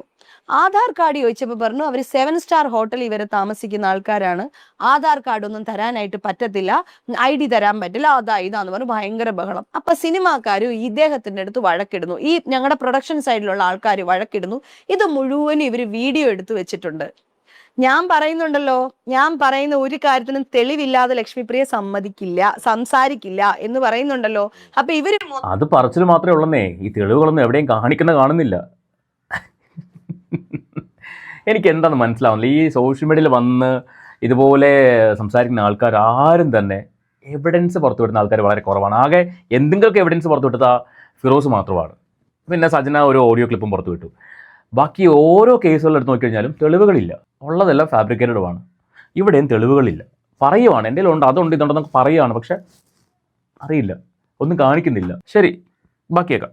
മൊത്തം ഇവിടുത്തെ വഴക്കും ഈ കാര്യങ്ങൾ പുള്ളി ഭയങ്കര ഭീഷണിയാണ് പെടുത്തുന്നത്. അങ്ങനെ ചെയ്യും ഇങ്ങനെ ചെയ്യും എന്നൊക്കെ പറഞ്ഞ് മിഥിലാജ് എന്ന് പറയുന്ന വ്യക്തിയാണ്. അതും ഈ മിഥിലാജാണ്. ഈ സ്റ്റേഷനിൽ വന്ന അതേ മിഥിലാജ് എന്ന് പറയുന്ന, ഞാൻ പറഞ്ഞുതരാം, മുൻപ് കോമഡി ഉത്സവം എന്ന് പറയുന്ന ഒരു പ്രോഗ്രാം ഉണ്ടായിരുന്നു. അതിന്റെ പ്രോഗ്രാം പ്രൊഡ്യൂസർ ആയിരുന്ന താടി മുടിയൊക്കെ ഉള്ള മിഥിലാജ് എന്ന് പറയുന്ന വ്യക്തിയാണ്. കാരണം ഞാൻ ആ വീഡിയോ കണ്ടിട്ടുണ്ട്. കോമഡി ഉത്സവത്തിന്റെ പ്രൊഡ്യൂസർ, ഡയറക്ടർ അല്ല കേട്ടോ, പ്രൊഡ്യൂസർ ആയിരുന്ന മിഥിലാജ് എന്ന് പറയുന്ന ആളാണ്. അങ്ങനെയാണെങ്കിൽ ലക്ഷ്മിപ്രിയക്ക് അയാളെ അറിയാൻ വഴിയുണ്ടല്ലോ. കാരണം ലക്ഷ്മിപ്രിയ കുറച്ച് നാൾ കോമഡി ഉത്സവം ചെയ്തിരുന്ന ആളല്ലേ. കോമഡി സ്റ്റാർസ് ആണോ കോമഡി ഉത്സവമാണോ എന്തോ വടവർ ചെയ്തിരുന്ന ഒരാളാണ്. അപ്പോൾ അറിയാൻ വഴിയുണ്ടായിരിക്കും. മിഥിലാജ് പറയുന്നത് ഇവരെ ആദ്യമായിട്ട് കാണുന്നത് ഹിൽ പാലസ് സ്റ്റേഷനിൽ വെച്ചിട്ടാണെന്ന് പറയുന്നു. അത് അവർ തന്നെ തെളിയിക്കേണ്ട കാര്യമാണ്. കാരണം കണ്ടത് നമ്മളല്ലല്ലോ, അതുകൊണ്ട് അവർ തന്നെ തെളിയിക്കണം. ശരി, ബാക്കി പറ. അത് എൻ്റെ കയ്യിൽ ഞാൻ വാങ്ങിച്ചിട്ടില്ല, അത് എൻ്റെ ആവശ്യമില്ലാത്തതുകൊണ്ട് വാങ്ങിച്ചിട്ടില്ല. പക്ഷേ അതുണ്ട്, പലരുടെ കയ്യിലും അത് സേഫ് ആയിട്ട് ഉണ്ട്. എനിക്ക് എന്തെങ്കിലും ഒരു പ്രശ്നം വരുമ്പോൾ തീർച്ചയായിട്ടും അവരത് പുറത്തെടുക്കും. അപ്പൊ ചേച്ചിക്ക് അറിയാവുന്ന ആരുടെയോ കയ്യിൽ ആ വീഡിയോ ക്ലിപ്പല്ലേ ഉണ്ട്. എനിക്കൊരു സംശയം, ചേച്ചി പറഞ്ഞെടുപ്പിച്ചതാണോ ആ ക്ലിപ്പെന്ന്? അൻസിബ എന്ന് പറയുന്നത് അറിയപ്പെടുന്ന ഒരു ആർട്ടിസ്റ്റാണ്, ദൃശ്യത്തിൽ അഭിനയിച്ചൊരു ആർട്ടിസ്റ്റാണ്, എവിടെ വെച്ച് കണ്ടാലും ആരും തിരിച്ചറിഞ്ഞ ഒരു ആർട്ടിസ്റ്റാണ്. സോ അവരുടെ കൂടെ ഒരു ആളെ കാണുന്നു, ഒരു ആണിനെ കാണുന്നു. സ്വാഭാവികമായിട്ടും ഇത് ആരാണെന്ന് ചോദിക്കുന്നു, ഇന്ന ആളാണെന്ന് പറയുന്നു. മിക്കവാറും ഒരു പ്രായപൂർത്തിയായ ആളാണ്. മിക്കവാറും ഹോട്ടലുകാരെ പേജ് ബഹളം ഉണ്ടാക്കാൻ സാധ്യത കുറവാണ്. കാരണം ഹോട്ടലുകാരുടെ കൺസേൺ അല്ല ഇവരുടെ കൂടെ ആരുണ്ടെന്ന് നോക്കാൻ. അവർ പ്രായപൂർത്തിയായ പെൺകുട്ടി, 30-30 വയസ്സുണ്ട്. സോ അങ്ങനെ ഒരാളുടെ കൂടെ ഒരാളെ കാണുമ്പോൾ അങ്ങനെ ഒരു ആഗോള പ്രശ്നമാക്കുമെന്ന് എനിക്ക് തോന്നുന്നില്ല. സിനിമാക്കാരെ വിളിച്ചു വരുത്തി അവരോട് ഇത് അറിയിച്ചു, അത് വലിയ പ്രശ്നമാക്കി വീഡിയോ ഷൂട്ട് ചെയ്തു. ഇത് ഈ കഥ എന്ന് പറയുന്നത് ശരിക്കും പറഞ്ഞാൽ ഒരു വലിയൊരു ഇഷ്യൂ ആയിട്ടാണ് ഇവർ അവതരിപ്പിക്കുന്നത്. ചിലപ്പോൾ ഈ സംഭവം ശരിയായിരിക്കും, ഇങ്ങനെ വന്ന് ചോദിച്ചു, ഇവർ ഇന്ന പോലെ പറഞ്ഞിട്ടുണ്ടാവും, ബ്രദറാന്ന് പറഞ്ഞു, അവരവിടെ വഴിക്ക് പോയിട്ടുണ്ടാവും. ഇത് ഒരു സ്ക്രിപ്റ്റായിട്ട് വീഡിയോ എടുപ്പിച്ചാവാനേ സാധ്യതയുള്ളൂ. അല്ലാണ്ട് അവർ ഹോട്ടലുകാർ എടുത്ത് വെക്കുന്ന എനിക്ക് തോന്നുന്നില്ല. അങ്ങനെ അത് അവരുടെ റെപ്യൂട്ടേഷൻ ബാധിക്കുന്ന കാര്യമല്ലേ. പിന്നെ അങ്ങനെ ഒരു വിഷയം ഉണ്ടെങ്കിൽ ഇത് പുറത്ത് അപ്പോഴേ തന്നെ പോയിട്ടുണ്ടാവില്ലേ?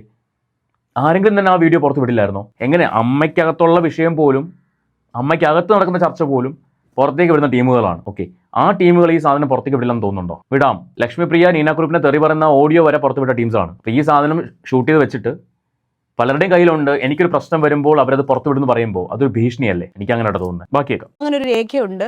ഇതിന് അൻസിബയ്ക്ക് വേണമെങ്കിൽ കേസിന് പോകാം. ഇങ്ങനെ ഒരു കാര്യം നടന്നിട്ടില്ല എന്ന് അൻസിബ തെളിയിക്കണം. മിഥിലാജ് അൻസിബയുടെ റൂമിൽ വന്നിട്ടില്ല എന്ന് അൻസിബ തെളിയിക്കണം. എന്തിനു തെളിയിക്കണം?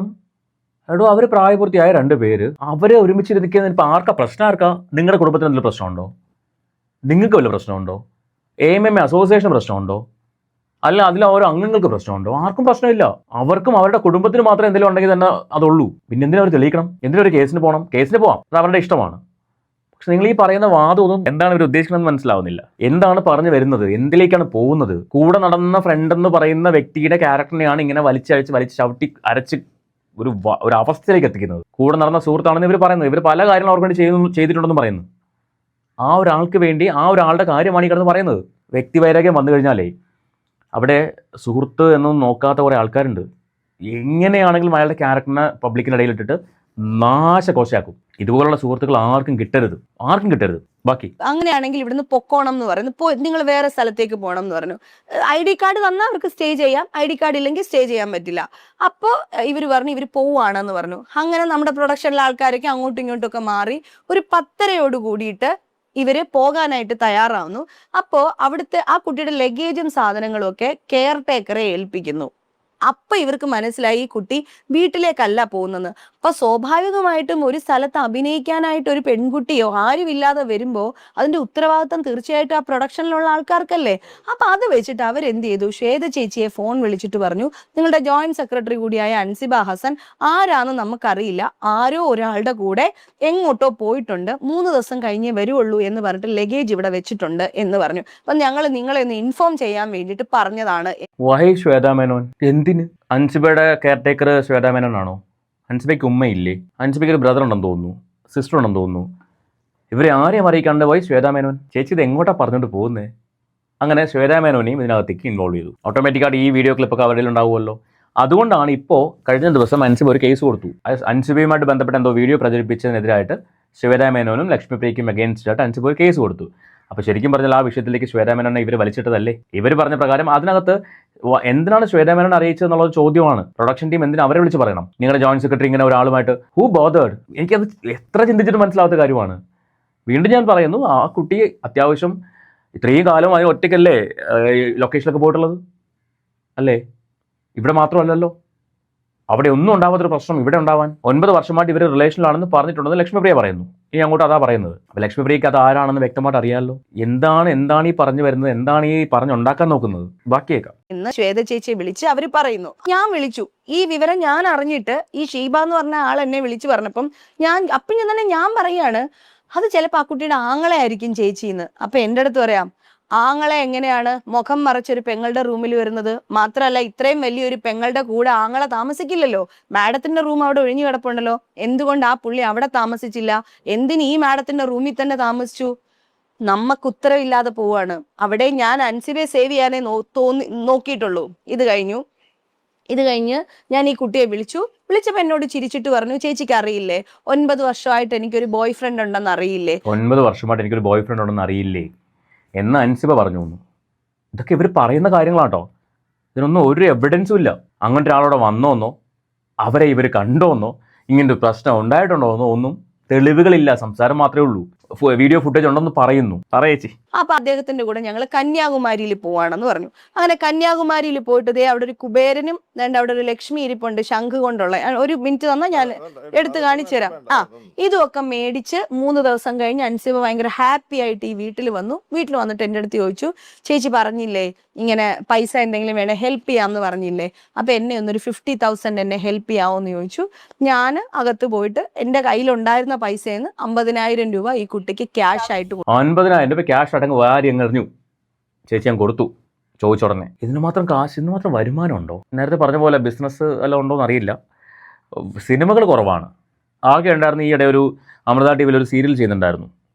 അതല്ലാതെ വേറെ വർക്കുകളൊന്നും ഇല്ല അവർക്ക്. ഇപ്പോൾ റീസെൻ്റ് ആയിട്ട് മുൻപുണ്ടായിരുന്നു, ഇപ്പം ഇല്ല. അപ്പോൾ എന്താണ് ഇത്രയധികം എമൗണ്ട് കയ്യിൽ വരാൻ, അങ്ങനെ കൊടുക്കാനായിട്ട് 50,000 രൂപ ചോദിച്ചുടനെ കടമായിട്ട് കൊടുക്കാൻ? അതൊരു ചോദ്യമാണ്. പിന്നെ അൻസിബ എവിടെ പോകുന്നു അവിടെ എല്ലാം ഇവരെ കൂട്ടിക്കൊണ്ട് പോയി ഇവരാണ് ഓരോ സാധനം മേടിച്ചു കൊടുക്കുന്നതാണ് ഇവർ പറഞ്ഞു വരുന്നത്. ഇത് വല്ലാത്തൊരു സംഭവം കേട്ടോ. ലക്ഷ്മിപ്രിയ ചേച്ചി അത്രയും കൈൻഡ് ഹേർട്ടഡ് ആയിട്ടൊരാളാണെന്ന് ഞാനിപ്പോഴാണ് മനസ്സിലാക്കുന്നത്. അകമഴിഞ്ഞ് കൈ അഴിച്ച് സഹായിക്കുന്ന ഒരു വ്യക്തിയാണെന്നുള്ളത് ഞാനിപ്പോഴാണ് അറിയുന്നത്. അറിയില്ലായിരുന്നു, ആരും പറഞ്ഞില്ല. ബാക്കിയേക്കാം. ഈ ഡിസംബറിൽ ഞാൻ ഈ എമൗണ്ട് തിരിച്ചു ചോദിച്ചിട്ടുണ്ടായിരുന്നു. എൻ്റെ അടുത്തൊന്ന് സെപ്റ്റംബറിൽ വാങ്ങിച്ചതല്ലേ, ഡിസംബർ വരെ എനിക്ക് പൈസ തന്നിട്ടില്ലല്ലോ. എനിക്ക് കാശിന് ആവശ്യം വന്നൊരു സമയത്ത് ഞാൻ പൈസ തിരിച്ചു ചോദിച്ചു. ആ കുട്ടി അത് വളരെ പെർഫെക്റ്റ് ആയിട്ട് അത് തിരിച്ചു തരുകയും ചെയ്തു കേട്ടോ. എൻ്റെ അടുത്ത് രേഖയുണ്ട്, തന്നതിന് തെളിവുണ്ട്. അപ്പോൾ ഞാൻ ഈ കാശ് ചോദിച്ചത് ഇവൾക്കൊരു വിഷമമായി കണ്ടേക്കാം. പിന്നെ ചേച്ചിയുടെ അടുത്ത് 2 പ്രാവശ്യവും കംപ്ലൈന്റ് വന്നിട്ടുണ്ട്. അവൾ ഉത്തരവാദിത്തപ്പെട്ട ഒരു പൊസിഷനിലിരിക്കുന്ന ഒരു കുട്ടിയാണ്, ജോയിന്റ് സെക്രട്ടറിയാണ്. അപ്പൊ ഈ 2 തവണയും കംപ്ലൈന്റ് വന്നപ്പോ ഇനി അവര് തമ്മിലൊക്കെ എല്ലാവരുമായിട്ട് അങ്ങനെയൊക്കെ സംസാരിച്ചോ എന്ന് എനിക്ക് അറിയില്ല. അപ്പൊ ഇത് ഞാൻ ചെന്ന് പറഞ്ഞു എന്നതായിരിക്കാം ഒരു പക്ഷേ ഈ കുട്ടി വിചാരിച്ചിരിക്കുന്നത്. എന്നോട് ചോദിച്ചവരുടെ അടുത്ത് പോലും എനിക്ക് അങ്ങോട്ട് സംഭവം അറിയില്ല എന്നാണ് ഞാൻ പറഞ്ഞിട്ടുള്ളത്. ടിനി ചേട്ടൻ ഒരു ദിവസം എൻ്റെ അടുത്ത് വിളിച്ച് ചോദിച്ചിട്ടുണ്ട്. അതാണ് ടിനി ചേട്ടനോട് ഈ വൈരാഗ്യം വരാൻ കാരണം. ടിനി ചേട്ടൻ എൻ്റെ അടുത്ത് ചോദിച്ചു, ലക്ഷ്മി അവിടെ ഈ കന്യാകുമാരി പോയതുമായിട്ട് ബന്ധപ്പെട്ടിട്ട് എന്തെങ്കിലും പ്രശ്നം അൻസിബയ്ക്ക് ഉണ്ടോ എന്ന് ചോദിച്ചു. അപ്പൊ ഞാൻ പറഞ്ഞു, എനിക്കറിയില്ല ചേട്ടാ, എനിക്ക് എൻ്റെ അങ്ങോട്ട് സംഭവമേ അറിയില്ല എന്ന് പറഞ്ഞു. അപ്പൊ ടിനി ചേട്ടൻ ഉടനെ പറഞ്ഞു, ഓ ലക്ഷ്മിയൊക്കെ അല്ലെങ്കിൽ നിങ്ങൾ അടയും ചക്കരയല്ലേ, നിങ്ങൾ ഫ്രണ്ട്സിനെ സപ്പോർട്ട് ചെയ്തല്ലേ സംസാരിക്കുള്ളൂ എന്ന് പറഞ്ഞു. നുണ പറച്ചിൽ എന്റെ പൊന്നോ, എന്തോന്നില്ലേ ഇത്. തിരിച്ചേട്ടൻ വന്ന് ഇവിടെ ചോദിക്കുന്നു, ചേച്ചി അത് ഇല്ലാന്ന് പറയുന്നു. എന്റെ അമ്മോ, ഒരു ആണും പെണ്ണും കൂടി ഒരു ഹോട്ടൽ റൂമിൽ താമസിച്ചു, അവിടുന്ന് അവർ നേരെ കന്യാകുമാരി പോകുന്നു, അവിടുന്ന് തിരിച്ചു വരുന്നു. പ്രായപൂർത്തിയായവരാണെന്ന് ഓർക്കണേ. അതിനകത്ത് നാട്ടുകാർക്ക് എന്താണ് പ്രശ്നം, അല്ലെങ്കിൽ ഇവർക്ക് എന്താണ് പ്രശ്നം, ടിനി ടോമിന് എന്താണ് പ്രശ്നം? അത് അവരുടെ പ്രൈവസി, അവരുടെ പേഴ്സണൽ കാര്യം, അവരുടെ ഇഷ്ടം. അതിനകത്ത് എന്താണ് നാട്ടുകാരുടെ പ്രശ്നം അല്ലെങ്കിൽ ഇവരുടെയൊക്കെ പ്രശ്നം എന്ന് എനിക്ക് മനസ്സിലാവുന്നില്ല. ഇനി ഇവർ ഈ 50,000 രൂപയുടെ കാര്യം പറഞ്ഞു, അതിനുശേഷം കംപ്ലൈന്റ് വന്നു എന്നൊക്കെ പറയുന്നുണ്ട്. ഇതൊക്കെ വായ്മൊഴി മാത്രമാണേ, ഒന്നിനൊരു വ്യക്തതയില്ല. കന്യാകുമാരി പോയത് അവരുടെ ഇഷ്ടം, അങ്ങനെ എനിക്ക് പറയാനുള്ളൂ. അതൊക്കെ ഒരു ആഗോള പ്രശ്നമായിട്ടാണ് ഇപ്പൊ അവതരിപ്പിക്കുന്നത്. ഉളുപ്പുണ്ടോ? ഉളുപ്പ് ലേശം അതേ ചോദിക്കാനുള്ളൂ. ഉളുപ്പുണ്ടോ? നാറിയ കഥ വന്ന് ചാനലിന്റെ മുമ്പിൽ ഇരുന്ന് പറയാനേ. ബാക്കി പറ. ഇല്ല ചേട്ടാ, എനിക്ക് എൻ്റെ അങ്ങനെ സംഭവമേ അറിയില്ല എന്ന് പറഞ്ഞു. അപ്പൊ ടിനി ചേട്ടൻ ഉടനെ പറഞ്ഞു, ഓ ലക്ഷ്മിയൊക്കെ അല്ലെങ്കിൽ നിങ്ങൾ അടയും ചക്കരയല്ലേ, നിങ്ങൾ ഫ്രണ്ട്സിനെ സപ്പോർട്ട് ചെയ്തല്ലേ സംസാരിക്കുള്ളൂ എന്ന് പറഞ്ഞു. യൂട്യൂബേഴ്സ് അടക്കം ധാരാളം പേര് ഈ മദ്യപാനവുമായി ബന്ധപ്പെട്ട് ഒരുപാട് കഥകളുണ്ട്. സത്യത്തിൽ ലക്ഷ്മിപ്രിയ മദ്യപിക്കാറുണ്ടോ? ഈ പറയുന്നവരൊക്കെ ഒരു തെളിവ് കൊണ്ടുവരട്ടെ, ഒരു ഫോട്ടോയോ ഒരു വീഡിയോയോ എന്തെങ്കിലും കൊണ്ടുവരട്ടെ. കുറച്ച് നേരമായിട്ട് ചേച്ചി ഘോരം എന്നൊക്കെ പറയുന്നുണ്ടായിരുന്നല്ലോ. എന്തെങ്കിലും തെളിവ് വെച്ചിട്ടാണോ പറഞ്ഞത്? ആണോ? ഒരു തെളിവ് ഞാൻ കണ്ടില്ല കേട്ടോ. നിങ്ങൾ കണ്ടോ എന്തെങ്കിലും തെളിവ്? ശരി, ബാക്കി ചില കാര്യങ്ങൾ പറയണ്ട, അതിലേക്ക് കുറച്ച് സംസാരിക്കാനുണ്ട്. ബാക്കി പറയേച്ചി. പക്ഷേ അവരെ കൊണ്ട് ഇതൊക്കെ ചെയ്യിപ്പിക്കുന്നത് എന്ന് ഞാൻ വിചാരിക്കുന്ന അൻസിബ ഹസന് ഞാൻ മദ്യം വാങ്ങിക്കൊടുത്തിട്ടുണ്ട്. യൂട്യൂബേഴ്സിനെ കൊണ്ട് അൻസിബ ഹസൻ പറയിപ്പിക്കുന്നു.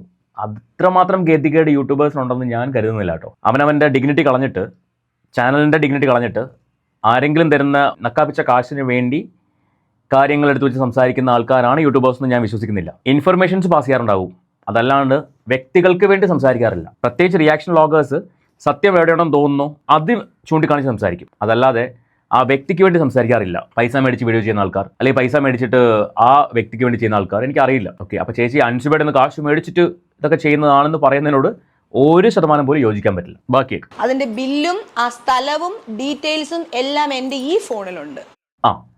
അടുത്തത് ചേച്ചി അൻസിബയ്ക്ക് മദ്യം വാങ്ങിച്ചു കൊടുത്ത കാര്യം. അവിടെയാണ് ഞാൻ ചോദിച്ചത്, ഇതിന് മാത്രം കാശ് ചേച്ചിക്ക് ഉണ്ടോ? അൻസിബ പോകുന്നിടത്തെല്ലാം പോയിട്ട് അല്ലെങ്കിൽ കൂടെ കൊണ്ടുപോയിട്ട് എന്തും മേടിച്ചു കൊടുക്കുകയാണ്. ഒന്നുകിൽ മോളായിരിക്കണം, അല്ലെങ്കിൽ അനിയത്തി ആയിരിക്കണം. അതല്ലാതെ ഒരു കൂട്ടുകാരിക്ക് വേണ്ടി ഇത്രയധികം ത്യാഗങ്ങൾ ചേച്ചി സഹിച്ചിട്ടുണ്ടെന്ന് പറയുമ്പോൾ ചേച്ചിയുടെ മനസ്സ് സമ്മതിക്കണം കേട്ടോ. നല്ല കൈൻഡ് ഹാർട്ടാണ്. പക്ഷേ ആ ചേച്ചിയാണ് ഇവിടെ വന്നിരുന്നിട്ട് ഈ വിളമ്പുന്നത്. മനസ്സിലായോ? ബാക്കി പറ. മറ്റേ ശങ്കരാടി ചോദിക്കുമ്പം കൈമലർത്തുന്ന പോലെ അല്ല. സെപ്റ്റംബർ 13 ബ്ലെൻഡ് എന്ന് പറയുന്ന ഒരു റെസ്റ്റോ ബാറിൽ ഈ പറയുന്ന അൻസിബ ഹസൻ എന്നെ കൊണ്ടുപോയിട്ടുണ്ട്. ഞാൻ ആ സമയത്ത് നോൺ വെജ് കഴിക്കില്ല, അരിഭക്ഷണം കഴിക്കില്ല, ഒന്നും കഴിക്കാതിരിക്കണം. സർവോപരി അന്ന് എനിക്ക് പനി പിടിച്ചിട്ടിരിക്കുന്ന ഒരു സമയം. ആ കുട്ടിയോട് വേറൊരാളും ഉണ്ടായിരുന്നു. അപ്പൊ അന്ന് അവര് ഭക്ഷണം കഴിച്ചതിന്റെയും അവര് കഴിച്ചതിന്റെയും ബില്ല് ഞാനാണ് പേ ചെയ്തത്. നോൺ വെജ് കഴിക്കില്ല, അരിഭക്ഷണം കഴിക്കില്ല, ദാറ്റ് മീൻസ് വ്രതമായിരിക്കും അല്ലേ? ഈ ഒരിക്കലെടുക്കുന്ന പരിപാടി എന്നൊക്കെ പറയാമല്ലോ, അമ്പലങ്ങളിലൊക്കെ ഈ ഉത്സവമായിട്ട് ബന്ധപ്പെട്ട് ഒരിക്കലെടുക്കുന്ന പരിപാടിയാണ്. ഒരു നേരം മാത്രമേ അരിഭക്ഷണം കഴിക്കുള്ളൂ, പിന്നെ അരിയാഹാരം കഴിക്കില്ല. അങ്ങനെ ആയിരിക്കാം. അരിയാഹാരം കഴിക്കില്ല എന്ന് പറയുമ്പോൾ അങ്ങനെ ആയിരിക്കാം. പിന്നെ പനിയാന്ന് പറയുന്നു. ഈ സമയത്ത് ബാറിൽ അത്യാവശ്യം തണുപ്പുണ്ട് അല്ലേ? തണുപ്പുള്ള സിറ്റുവേഷനാണ് ഈ ബാറിനകത്ത്. ബാറിൽ തണുപ്പുണ്ട്. ഇതൊന്നും കഴിക്കാത്ത ഒരാൾ അവിടെ പോയിട്ട് കമ്പനി കൊടുക്കാന്ന് പറയുന്നത് കൊടുക്കാതിരിക്കേണ്ട കാര്യമൊന്നുമില്ല. പക്ഷേ വ്രതമായിട്ടിരിക്കുന്ന ഒരാൾ, ദൈവവിശ്വാസമുള്ള ഒരാൾ എന്തായാലും ആ സമയത്ത് ബാറിൽ പോവില്ല. ഈ പറഞ്ഞ പ്രകാരമാണെങ്കിൽ ഒരിക്കലും പോവില്ല. അപ്പോൾ എനിക്ക് അതിനോടും സംശയമുണ്ട്, ഈ പറഞ്ഞ കാര്യത്തിനോടും. കാര്യം ഇവരെ സംബന്ധിച്ച് ഇവർ എപ്പോഴും ഈ മാതാ അമൃതാനന്ദമ്മയുടെ അടുത്ത ആളെന്നാണ് പറയുന്നത്. അപ്പോൾ ദൈവവിശ്വാസം കുറച്ച് കൂടുതലായിരിക്കാം. അങ്ങനെയുള്ള ഒരാൾ അരിയാഹാരം കഴിക്കാതെ മാംസം കഴിക്കാതിരിക്കുന്ന സമയത്ത് ബാറിൽ പോയി എന്ന് പറയുന്ന ആ ഒരു കാര്യം അങ്ങോട്ട് വിശ്വസിക്കാൻ പറ്റുന്നില്ല. ബാക്കി പറ. ഭക്ഷണം കഴിക്കല്ലായിരുന്നു. ഭക്ഷണം കഴിക്കാൻ മാത്രമാണെങ്കിൽ ഈ നിരപരാധിയായ എന്നെ അവിടെ കൊണ്ടുപോയത് എന്ത് കാര്യത്തിനാണ്? ഇതുമായിട്ടൊന്നും ഒരു ബന്ധമില്ലാത്ത എന്നെ എന്തിനാണ് അവിടെ കൊണ്ടുപോയത്? ഇതാണ് എൻ്റെയും ചോദ്യം. കള്ളു കുടിക്കില്ല, ഈ പറഞ്ഞ നോൺ വെജ് കഴിക്കില്ല, അങ്ങനെ ഒരാൾ, അതും വ്രതത്തിൽ നിൽക്കുന്ന സമയത്ത്, അരിയാഹാരം കഴിക്കാത്ത, നോൺ വെജ് കഴിക്കാതിരിക്കുന്ന സമയത്ത് ബാറിൽ പോയി എന്ന് പറയുമ്പോൾ അതിനകത്തൊരു അസ്വാഭാവികതയുണ്ട്. ദാറ്റ് മീൻസ് വ്രതമായിരിക്കും ആ സമയത്ത്. അങ്ങനെ ഒരാൾ ബാറിൽ ഒരിക്കലും പോവില്ല. അപ്പോൾ ഇവർ പോയിട്ടുണ്ടെങ്കിൽ ആ പറയുന്നത് ഒന്നുകിൽ പോയിട്ടുണ്ടാവില്ല, കള്ളം പറയുന്നതായിരിക്കും. ബാക്കിയേക്ക് പിന്നെ എങ്ങനെയാണ് നിങ്ങളുടെ ശത്രുവായി മാറിയെന്ന്? സത്യത്തില് അതിന്റെ കാരണം സത്യം പറഞ്ഞാൽ എനിക്കറിയില്ല. അൻസിബ എന്റെ ശത്രുവായി എന്ന് എനിക്ക് മനസ്സിലായത് കഴിഞ്ഞ ജനുവരി 25 അതുവരെ ഈ കുട്ടി എന്റെ ശത്രുവാണെന്ന് എനിക്ക് മനസ്സിലായിട്ട് പോലും ഇല്ല സുരേഷ് ഏട്ടാ. അതായത് ഡിസംബർ 10 അൻസിബ എനിക്ക് എൻ്റെ ഫോണിലോട്ടൊരു മെസ്സേജ് അയച്ചു. എനിക്കത് അത്ര നല്ലൊരു മെസ്സേജ് ആയിട്ട് തോന്നിയില്ല, ഒരു നല്ല സെൻസ് ആയിട്ടും എനിക്ക് തോന്നിയില്ല. മെസ്സേജ് എന്ന് പറഞ്ഞാൽ ഇത്രയേ ഉള്ളൂ, ലക്ഷ്മി ചേച്ചി ദുബായിൽ പോയപ്പോൾ എന്തെങ്കിലും ഫോട്ടോ എടുത്തിരുന്നോ? എന്റെ ഫ്രണ്ട് RJ സംസാരിച്ചപ്പോൾ ചേച്ചിയുടെ എന്തോ ഒരു ഫോട്ടോയെ പറ്റി പറഞ്ഞു. ഇത്രേ ഉള്ളൂ മെസ്സേജ്. അപ്പൊ ഞാൻ തിരിച്ചു വെച്ചു, എന്റെ എന്ത് ഫോട്ടോ? അപ്പം അങ്ങനെ ഒരു ചോദ്യത്തിന്റെ ആവശ്യം അൻസിബ എന്ന ആർട്ടിസ്റ്റിന് അങ്ങനെ ഒരു ചോദ്യത്തിന്റെ ആവശ്യമില്ല. കാരണം ഇപ്പോൾ എന്റെ മകളെ പിക്ക് ചെയ്യാനായിട്ട് ഞാൻ ആ റോഡിൽ പോയി നിന്നാലും മിനിമം 5 പേര് എന്റെ കൂടെ ഫോട്ടോ എടുക്കും. അത് എന്നോടുള്ള ഇഷ്ടക്കൂടുതലൊന്നുമല്ല, എന്നെ കണ്ട് മുഖപരിചയമുള്ള ഒരു വ്യക്തി എന്ന നിലയിൽ എന്റെ കൂടെ ഒരു 5 പേരെങ്കിലും നിന്ന് സെൽഫി എടുക്കും. അതുകൊണ്ടാണ് നമ്മൾ ഈ പുറത്തിറങ്ങുമ്പോൾ എപ്പോഴും സാധാരണക്കാരെ പോലും നമുക്ക് ഇറങ്ങി നടക്കാൻ പറ്റാത്ത, അതുകൊണ്ട് ഇച്ചിരി വൃത്തിയായിട്ട് പോകാൻ പറ്റുള്ളൂ. അപ്പോൾ അങ്ങനെ ഇരിക്കുമ്പോൾ ഇങ്ങനൊരു ചോദ്യത്തിന്റെ ആവശ്യമില്ല. ഒന്നത്. 2, എന്റെ എന്തോ ഒരു ഫോട്ടോ എന്ന് പറയുമ്പോൾ ഒരിക്കലും അതൊരു നല്ല ഫോട്ടോ ആവാനായിട്ട് ഒരു ചാൻസ് ഇല്ല. പിന്നെ ഒരു RJ, ഞാൻ പോയത് ഒരു പബ്ലിക് ഫംഗ്ഷൻ അല്ല, ഞാനൊരു പ്രൈവറ്റ് ഫംഗ്ഷൻ ആണ് പോയത്. ആ ഒരു ഫംഗ്ഷനിൽ ഇങ്ങനെ ഈ പറയുന്ന ഒരു RJ അവിടെ വന്നിട്ടില്ല. അപ്പൊ സ്വാഭാവികമായിട്ടും എനിക്ക് ഡൗട്ട് അടിക്കുമല്ലോ. എനിക്ക് അത് അരുതാത്ത ഒരു മെസ്സേജ് ആയിട്ട് എനിക്ക് തോന്നി. അപ്പം എന്താ അൻസിബ, അത് നമ്മൾ ഇവിടെ വെച്ച് ഇത്രയും ഫോട്ടോസ് എടുക്കുന്നെങ്കിൽ ദുബായിൽ പോകുമ്പോൾ നമ്മുടെ എയർപോർട്ടിൽ നിന്ന് ഫോട്ടോ എടുക്കും, അത് കഴിഞ്ഞാൽ ഫോട്ടോ എടുക്കും. മലയാളികൾ കണ്ടു കഴിഞ്ഞാൽ അയ്യോ അവർക്കൊരു സന്തോഷമാണ് അല്ലേ? മല്ലികാമ്മ പറയും എനിക്കൊക്കെ ഇത്രയും വയസ്സിൽ നമ്മളൊക്കെ പിടിച്ച് ഫോട്ടോ എടുക്കുമ്പോൾ എന്ത് ബുദ്ധിമുട്ടാണ് എന്ന് പറയുന്നില്ലേ? നമ്മളെ പ്രതി ഫോട്ടോ എടുക്കാൻ എടുത്തില്ലെങ്കിൽ അവർ പറയും പിറ്റേ ദിവസം ഫേസ്ബുക്കിൽ എഴുതും ലക്ഷ്മി പ്രിയ ഭയങ്കര ജാടയാണ്, അങ്ങനെ ഒരാൾ എഴുതിയിട്ടുണ്ട്, അതും പറയും. മനസ്സിലായില്ലേ? അപ്പൊ ഈ ഒരു ചോദ്യം വന്നു, എനിക്കതൊരു ഓക്വേർഡായിട്ട് തന്നെ തോന്നി. ഞാൻ ചോദിച്ചു എന്റെ എന്ത് ഫോട്ടോയെ കുറിച്ച് ഈ പറഞ്ഞതെന്ന് ചോദിച്ചു. അത് കഴിഞ്ഞപ്പോഴത്തേക്ക് ചേച്ചി ഞാൻ വിളിക്കാമേ എന്ന് പറഞ്ഞു, എന്നെ വിളിച്ചിട്ടില്ല. അത് കഴിഞ്ഞിട്ട് തൊട്ടടുത്ത ദിവസം ഞാൻ മെസ്സേജ് അയച്ചു, അൻസിബ എന്റെ എന്ത് ഫോട്ടോയുടെ കാര്യമാണ് മോൾ ചോദിച്ചു. ഞാൻ വിളിച്ചു, എടുത്തില്ല, ആ കുട്ടി എടുത്തില്ല. അപ്പൊ ഞാൻ ചോദിച്ചു മോൾ എന്റെ എന്ത് ഫോട്ടോയെ കുറിച്ചാണ് പറയുന്നത്? ഞങ്ങളുടെ ഗുരു എന്ന് പറയുന്നത് ഹഗ്ഗിങ് മദറാണ്, മാതാ അമൃതാനന്ദമയി ദേവി ഞങ്ങളുടെ ഗുരുവാണ്. അപ്പോൾ ഞാനൊരു മനുഷ്യന്റെ ഹസ്ബൻഡ് നിന്നാലും ഞാൻ ഒരു പുരുഷനെ ഹഗ് ചെയ്യുന്നു വെച്ചാൽ എന്റെ ഭർത്താവിന് അതൊരു പ്രശ്നമല്ല. എനിക്ക് അത്രയും വേണ്ടപ്പെട്ടവരാണെങ്കിൽ ഞാൻ അവരെ ചേർത്ത് നിർത്തി ഫോട്ടോ എടുക്കും. ആദ്യമായിട്ട് കാണുന്ന മനുഷ്യനാണെങ്കിൽ ഞാൻ തോളത്ത് കൈ വെച്ച് ഫോട്ടോ എടുക്കാറുണ്ട്. അതിലെനിക്കൊരു തെറ്റ് തോന്നുന്നില്ല.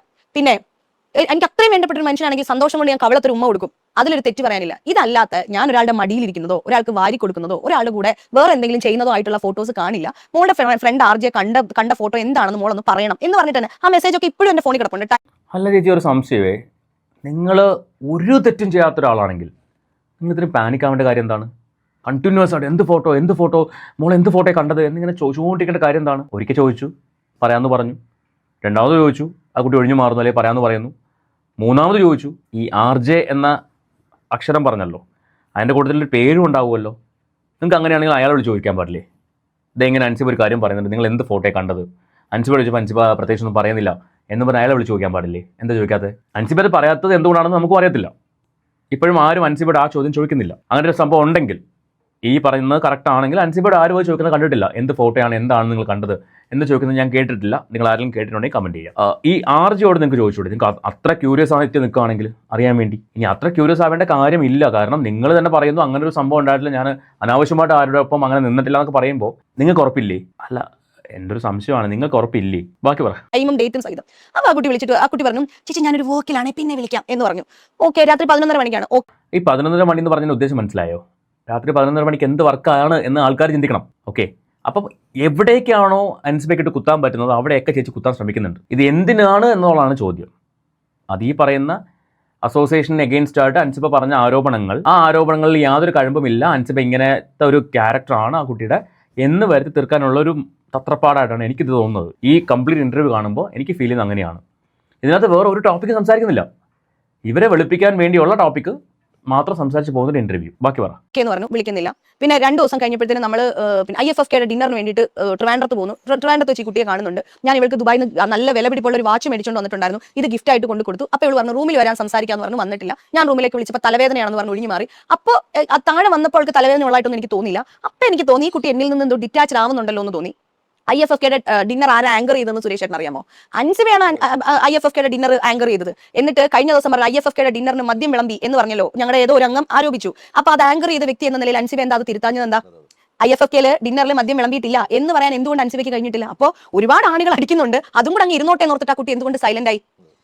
അപ്പൊ അവിടെ വെച്ച് കണ്ടു, എന്നോട് വലിയൊരു അടുപ്പൊന്നും കാണിക്കുന്നില്ല. അപ്പൊ കുക്കു ചേച്ചി ചെയർമാൻ ആയല്ലോ. അപ്പൊ കുക്കു ചേച്ചിയൊക്കെ ആയിട്ട്, കുക്കു ചേച്ചിനെ നമ്മൾക്ക് കണ്ടുകൂടാത്ത ആള് കുക്കു ചേച്ചിയായിട്ട് ഭയങ്കര സന്തോഷമായിട്ട് സ്നേഹമായിട്ടൊക്കെ കാണിക്കുന്നു. ഞാനൊന്നും മിണ്ടിയില്ല, ഇങ്ങോട്ട് പോരുന്നു. പിന്നെ ഈ അഴിമതി ഇന്നത്തെ ഒരു ചാനലിലും കണ്ടു. ഈ അഴിമതി പറഞ്ഞൊരു ഇവിടുന്ന് തിരുവനന്തപുരം വരെ പോയിട്ട് വരാനായിട്ട് 18,000 രൂപ കാറിന്റെ റെന്റ് ആയിരിക്കുന്നത്. അത് എന്റെ ഫോണിൽ കിടപ്പുണ്ട്, പൈസ അയച്ചു കൊടുത്തതിന്റെ. അതും നമ്മൾ പറയണം. ഈ തിരുവനന്തപുരം വരെ പോയിന്റ് അൻസിബയും 3 പേർക്ക്, അൻസിബ, നീനാകുറുപ്പ്, ആശ അരവിന്ദ്.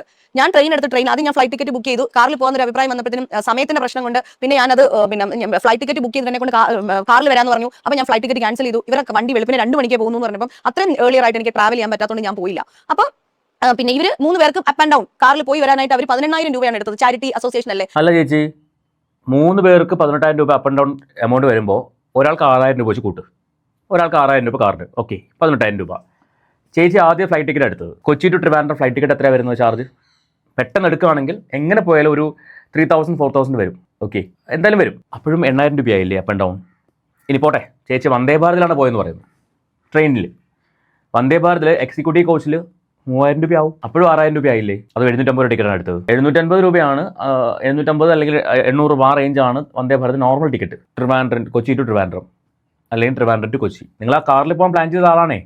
സമയം മാറിയപ്പോൾ നിങ്ങൾക്ക് അത്രയും രാവിലെ പോകാൻ വയ്യാത്തതുകൊണ്ടാണ് നിങ്ങൾ പോകാത്തത്. അത് അവരുടെ മിസ്റ്റേക്ക് അല്ല. അല്ലെങ്കിൽ നിങ്ങൾ ആ കാറിൽ പോകുമായിരുന്നു. നിങ്ങൾ ആദ്യമേ ഒഴിവാക്കിയില്ല ആ കാർ പോകാമെന്നൊക്കെ പറഞ്ഞ്, പിന്നെ സമയം മാറിയതുകൊണ്ടാണ് അത് മാറ്റിയിട്ട് ട്രെയിനിലാക്കിയത്. ചേച്ചി പറയുമ്പോൾ എല്ലാം പറയണം, അല്ലാണ്ട് ശരി ബാക്കി പറ. എന്തുകൊണ്ട് ഞാൻ പോയ പോലെ ട്രെയിനിൽ പോയില്ല?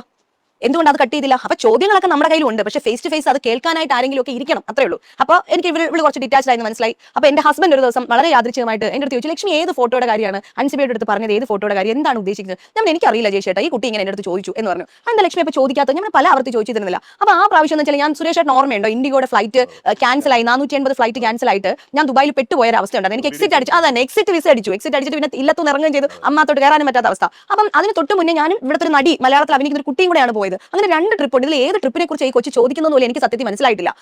ഏത് ട്രിപ്പും ആയിക്കോട്ടെ, നിങ്ങൾ അവിടെ മോശപ്പെട്ട രീതിയിൽ ഒരു ഫോട്ടോ എടുത്തിട്ടില്ലെങ്കിൽ നിങ്ങൾ ഇത്രയും പാനിക് ആവേണ്ട കാര്യം എന്താ? നിങ്ങൾക്ക് ആ ഒരു കോൺഫിഡൻസ് ഉണ്ടോ, ഞാൻ അങ്ങനെ മോശമായിട്ടൊന്നും എടുത്തിട്ടില്ലല്ലോ എന്നൊരു കോൺഫിഡൻസ് ഉണ്ടെങ്കിൽ നിങ്ങൾ അത്രയും പാനിക് ആവേണ്ട കാര്യം എനിക്ക് മനസ്സിലാവുന്നില്ല. 2, നിങ്ങൾ തന്നെ പറയുന്നു എൻ്റെ ഹസ്ബൻഡ് ഉള്ളപ്പോൾ പോലും ഞാൻ ആരെങ്കിലും ഹഗ് ചെയ്യോ അല്ലെങ്കിൽ കവളിൽ ഉമ്മ കൊടുക്കുകയൊക്കെ ചെയ്താലും ഹസ്ബൻഡ് ഒരു പ്രശ്നമല്ല എന്ന് പറയുമ്പോൾ ആ ഹസ്ബൻഡ് ഒന്ന് ചോദിക്കുന്നു, ലക്ഷ്മി ഏത് ഫോട്ടോയെക്കുറിച്ച് ആ കുട്ടി പറയുന്നത്? ആ ചോദിക്കേണ്ട കാര്യം എന്താ? ശരി പറ.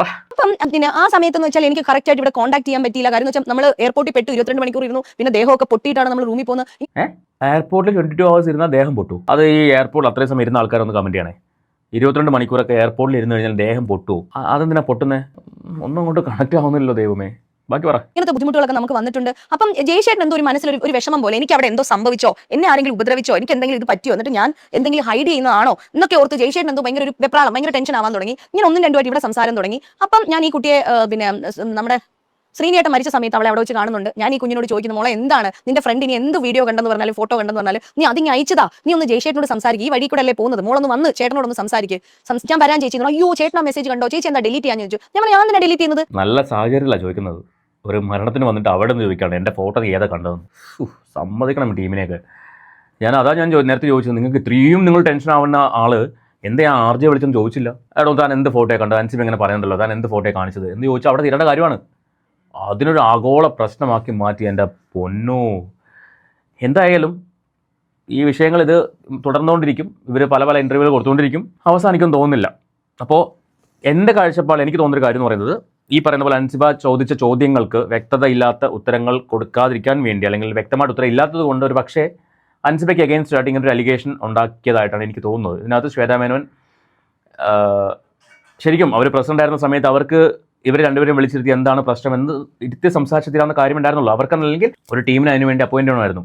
അവരെ കൂട്ടത്തിൽ തന്നെ മുതിർന്ന ഒരു 3-4 പേരെ വിളിച്ചിരുത്തിയിട്ട് ഇവരുടെ പ്രശ്നം ഇങ്ങനെയാണോ ഒന്ന് സംസാരിക്കൂ, ഞാനോട് വരാമെന്ന് പറഞ്ഞിട്ട് വിളിച്ചിരുത്തി സംസാരിച്ച് ഒരു മേശയ്ക്ക് ചുറ്റുവരുത്ത് തീർക്കാൻ്റെ കാര്യം ഇന്ന് നാട് മുഴുവൻ ചർച്ചയാക്കി മാറ്റി. ആ ഒരു അസോസിയേഷൻ്റെ അന്തസ്സിനെ തന്നെ ഇല്ലാണ്ടാക്കുന്ന ലെവലിലേക്ക്, ഇല്ലാതായി, ഇനി എന്തോ ഇല്ലാതാവാനൊന്നുമില്ല, ആ ലെവലിലേക്ക് മാറ്റി എന്നുള്ളതാണ്. ശരിക്കും ഈ അസോസിയേഷൻ്റെ കെട്ടുറപ്പിനെ തന്നെ ഖണ്ഡിക്കുന്ന ലെവലിലേക്ക് കാര്യങ്ങളെ കൊണ്ടെത്തിച്ചു ചില വ്യക്തികൾ, തൽപര കക്ഷികൾ എന്ന് വേണമെങ്കിൽ പറയാം. അപ്പോൾ നിങ്ങളുടെ അഭിപ്രായം തീർച്ചയായിട്ടും കമൻറ്റ് ചെയ്യുക. എന്തായാലും നിങ്ങൾ കുറച്ച് നാളായിട്ട് കാര്യങ്ങൾ കണ്ടുകൊണ്ടിരിക്കുകയാണല്ലോ. അപ്പോൾ നിങ്ങളുടെ അഭിപ്രായം, നിങ്ങൾ ആരുടെ ഭാഗത്താണ് നിങ്ങൾ നിൽക്കുന്നത് തുടങ്ങിയ കാര്യങ്ങൾക്കൊന്ന് കമൻറ്റ് ചെയ്യുക. നമുക്ക് മറ്റൊരു വീഡിയോ ആയിട്ട് വീണ്ടും കാണാം.